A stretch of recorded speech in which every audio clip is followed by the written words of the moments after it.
وہ اللہ ہی تو ہے جس نے تم کو ایک شخص سے پیدا کیا اور اس سے اس کا جوڑا بنایا تاکہ اس سے راحت حاصل کرے.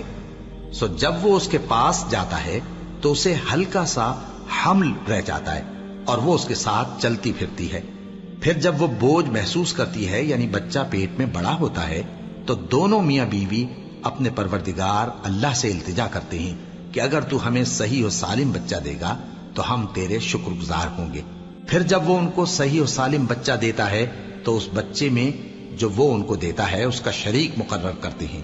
سو جو شرک وہ کرتے ہیں اللہ کا رتبہ اس سے بلند ہے. کیا وہ ایسوں کو شریک بناتے ہیں جو کچھ بھی پیدا نہیں کر سکتے اور خود پیدا کیے جاتے ہیں اور نہ ان کی مدد کی طاقت رکھتے ہیں اور نہ اپنی ہی مدد کر سکتے ہیں. اور اگر تم ان کو سیدھے رستے کی طرف بلاؤ تو تمہارا کہا نہ مانے. تمہارے لیے برابر ہے کہ تم ان کو بلاؤ یا چپ کے ہو رہو. مشرکو، جن کو تم اللہ کے سوا پکارتے ہو تمہاری طرح کے بندے ہی ہیں. اچھا تم ان کو پکارو. اگر سچے ہو تو چاہیے کہ وہ تم کو جواب بھی دے.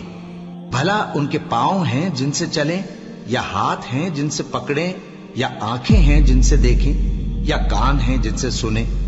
کہہ دو کہ اپنے شریکوں کو بلا لو اور میرے بارے میں جو تدبیر کرنی ہو کر لو اور مجھے کچھ مہلت بھی نہ دو.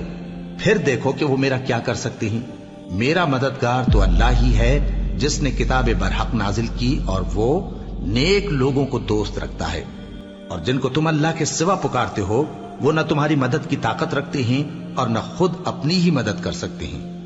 اور اگر تم ان کو سیدھے رستے کی طرف بلاؤ تو سن نہ سکیں اور تم انہیں دیکھتے ہو کہ بظاہر آنکھیں کھولے تمہاری طرف دیکھ رہے ہیں مگر فی الواقع کچھ نہیں دیکھتے.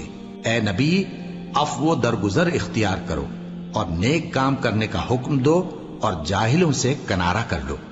اور اگر شیطان کی طرف سے تمہارے دل میں کسی طرح کا وسوسہ پیدا ہو تو اللہ سے پناہ مانگو. بے شک وہ سننے والا ہے، سب کچھ جاننے والا ہے. جو لوگ پرہیزگار ہیں جب ان کو شیطان کی طرف سے کوئی وسوسہ پیدا ہوتا ہے تو چونک پڑتے ہیں اور دل کی آنکھیں کھول کر دیکھنے لگتے ہیں. اور ان کفار کے بھائی انہیں گمراہی میں کھینچے جاتے ہیں، پھر اس میں کسی طرح کی کوتاہی نہیں کرتے. اور جب تم ان کے پاس کچھ دنوں تک کوئی آیت نہیں لاتے تو کہتے ہیں کہ تم نے اپنی طرف سے کیوں نہیں بنا لی. کہہ دو کہ میں تو اسی حکم کی پیروی کرتا ہوں جو میرے پروردگار کی طرف سے میرے پاس آتا ہے. یہ قرآن تمہارے پروردگار کی جانب سے دانش و بصیرت اور مومنوں کے لیے ہدایت اور رحمت ہے. اور جب قرآن پڑھا جائے تو توجہ سے سنا کرو اور خاموش رہا کرو تاکہ تم پر رحم کیا جائے. اور اپنے پروردگار کو دل ہی دل میں عاجزی اور خوف سے اور پست آواز سے صبح و شام یاد کرتے رہو اور دیکھنا غافل نہ ہونا. جو لوگ تمہارے پروردگار کے پاس ہیں وہ اس کی عبادت سے روگردانی نہیں کرتے اور اس پاک ذات کو یاد کرتے اور اس کے آگے سجدے کرتے رہتے ہیں.